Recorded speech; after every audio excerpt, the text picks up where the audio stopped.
In today's video, we have some more positive news on a potential 2021 NHL season. The Vancouver Canucks have fired one of their anthem singers, and we also have some rumors concerning teams like the Lightning, the Red Wings, and the St. Louis Blues. We'll discuss all the latest news coming up next.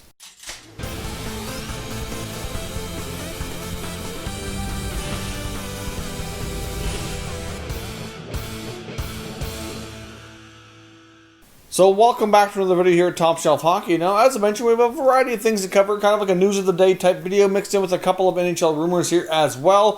First up, I want to talk about the latest updates on the 2021 NHL season. NHL insider Elliot Friedman had some more information as the Players Association and the NHL owners continue to negotiate and hammer out a potential deal here to get a season started. Now, as they're grinding away at things, obviously the money part is still something that's not overcome. The players are insisting, from what we're hearing, that they're not changing the escrow agreement that they already had in place. Maybe more money gets deferred, and that's how they kind of come to bridge the gap here and get a deal in place. We'll see. But obviously the financial side, there hasn't been a lot of movement on that front. So that still remains, and it's obviously a large issue, but at least they're kind of hammering out the rest of the details, which is also a big part of it, and could consume a lot of time if it were left until after the money part was ironed out. Now, we're hearing a potential start date of January the 13th, so obviously that's not too far after January 1st, so that's still relatively good, and there is talk of maybe expanding the games from 52 or 56, which we heard the other day, upwards of 60, but that does make it kind of tight. So therefore, I still think 56 games is probably more likely, but they're going to try to squeeze in, obviously, as many as they can. Obviously, want to generate as much revenue as they can, and every game played will help with that cause. So we'll see what happens on that front. The other piece of news that we know is that there more than likely is going to be no exhibition or preseason games, which isn't a huge surprise. And we're likely going to have condensed training camps here as well. If the players go to camp, let's say January the 2nd, if they're playing by the 13th, that's only an 11-day time frame. But like I said, they're likely going to have expanded rosters and not have to cut so many players. They'll have to determine who's on the main roster and who's going to kind of count as somewhat of a minor leaguer, basically, because they'll have to decide what's counting for the salary cap, and they'll still have to move money back and forth and be cap compliant and all those things that they normally would do. But having more players on hand will likely help with those causes. So I guess we still have some more forward progress, some more positive updates here, which is all good. We're still a little ways away from everything being completely hammered out, but at least there's steps in the right direction.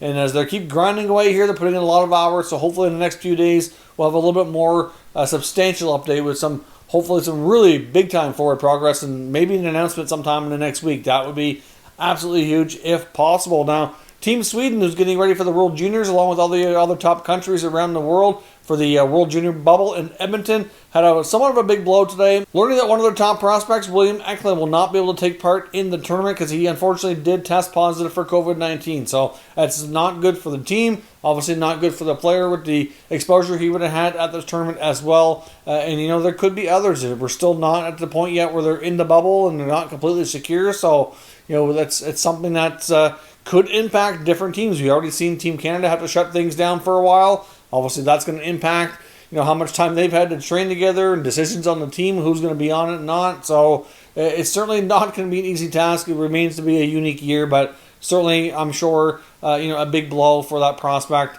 and for the team involved here. Now, in somewhat of a unique news story, we kind of saw the Vancouver Canucks basically fire Mark Donnelly, one of their anthem singers, over Twitter. Now, Mark Donnelly, of course, has been a part of the Canucks organization as an anthem singer for a long time, but I know in recent years, last year or two, hasn't been doing the anthem quite as much. We've seen other anthem singers like Marie Huey and others kind of getting more of an opportunity, but Mark Donnelly apparently had agreed to sing the national anthem at an anti-mask rally or something in Vancouver, which I still find really odd that you would want to have a national anthem sung at this type of rally or event. But anyways, I guess whatever they want to do is their own prerogative here. But clearly that type of activity, and the fact that the Canucks are obviously losing a lot of revenue, they have a lot of workers that have been laid off, etc., due to the pandemic, did not really accept this overly well. And we saw owner Francisco Aquilini even noted on Twitter here to make sure that the newspaper reporting the article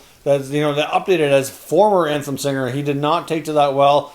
And really, I think for the most part, it seems to be somewhat of a split between Canuck fans. But, Donnelly wasn't always the most popular guy anyway. But clearly, like I said, they have plenty of other people who can handle the anthem.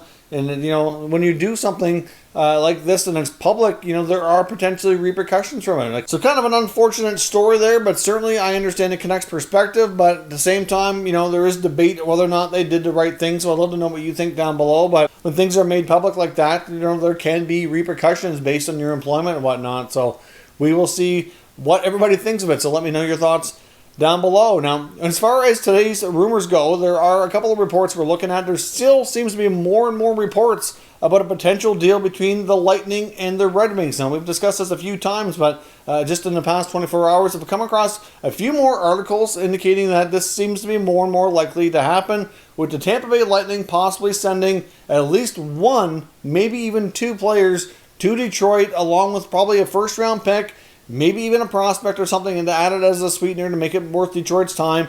But either Tyler Johnson and Alex Killorn are rumored to both be heading to the Red Wings. Now, as I said, the return going to Tampa would be pretty much nothing. They do technically probably have to send something. Maybe they send a late round pick, a 6th or 7th round pick or something to that effect. I'm not sure. But whatever goes back will not be anything that impacts the Lightning's immediate salary cap. That's for certain, because they don't have the room to be able to take any money on. Now, the Red Wings have around $9 million in space, so that would be a little challenging to take Johnson and Killorn without making some kind of other subsequent move. Given where Detroit is with their rebuild, I'm not sure that as a team they're going to want to go all the way to the cap ceiling. I'm not sure exactly how ownership would feel about that, but Yzerman has made it known in other interviews saying that he was not opposed to making another type of deal, basically to take advantage of another team's salary cap space. So maybe I can see it being more likely that they would take one player, but not both.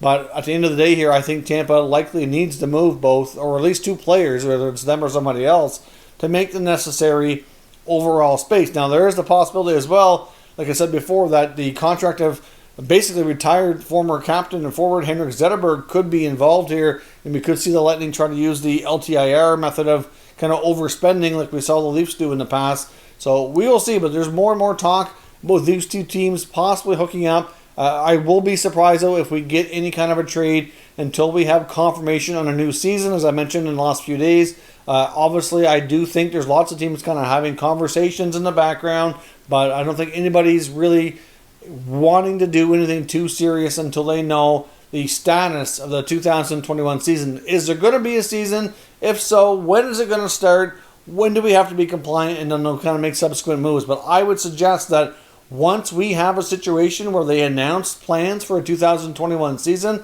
because at this point I am feeling a lot more optimistic that there's going to be one, then I would suspect we're going to get kind of like off-season 2.0 here of a lot of signings and at least a handful of trades, because we have a number of teams that have to make trades to be cap compliant, and there's a lot of really good talent out there on the free agent market. So I think we're going to get a big flurry, maybe not quite to the extent we saw when free agency and everything kind of first started, but it's going to be a slightly smaller scale, but somewhere near that, because there needs to be for everything to kind of happen that needs to take place. So we should have a little bit of a busy news cycle once we get confirmation on when the season's going to be and all that. So stay tuned. It could get busy again here in a couple of weeks' time after Christmas once everything gets sorted out. And now the other team I want to focus on today too is the St. Louis Blues. We do have updated reports from Blues beat writers indicating that players like Alex Steen might actually miss the entire year and be on LTIR, which obviously would be a somewhat of a help on their cap situation. They need to sign Vince Dunn.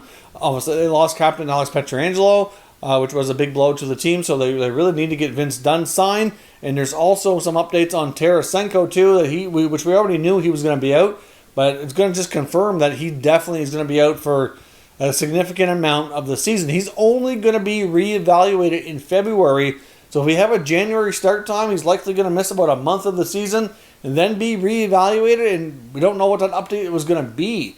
I mean, for him to miss half or more of the season is very realistic. So, that's going to create some extra cap space from a long-term injury relief standpoint for St. Louis. And with having two very experienced forwards out for an extended time, and the St. Louis Blues looking to jump back into being a contender after having a somewhat of an earlier than they would have liked playoff exit last year, I would think that there's a good chance that we'll see the Blues go out and sign somebody to add some much needed depth. Maybe a guy like Mike Hoffman, who can certainly put the puck in the net, could somewhat replace the goal production of Vladimir Tarasenko. Might be a good option for the St. Louis Blues here. Maybe, as we mentioned before, Hoffman was being extremely patient, waiting things out, and obviously waiting for teams' space to open up, and for a lot of teams, until they get closer to training camp and they can officially put players on LTIR once they get through their physicals and can confirm that they can't play, that'll open things up and get a guy like Hoffman maybe closer to the contract he was hoping to get when the offseason first started.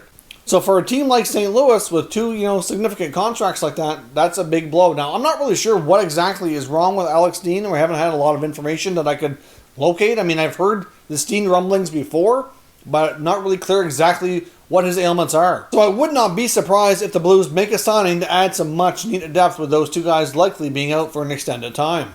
Let me know your thoughts on everything discussed here today down in the comments, and we'll discuss further. If you're new to the channel, consider subscribing and turning on your notifications so you don't miss any future content. And give this video a thumbs up if you enjoyed it. I'd appreciate it if you did. As always, thank you for watching, and I'll catch you next time.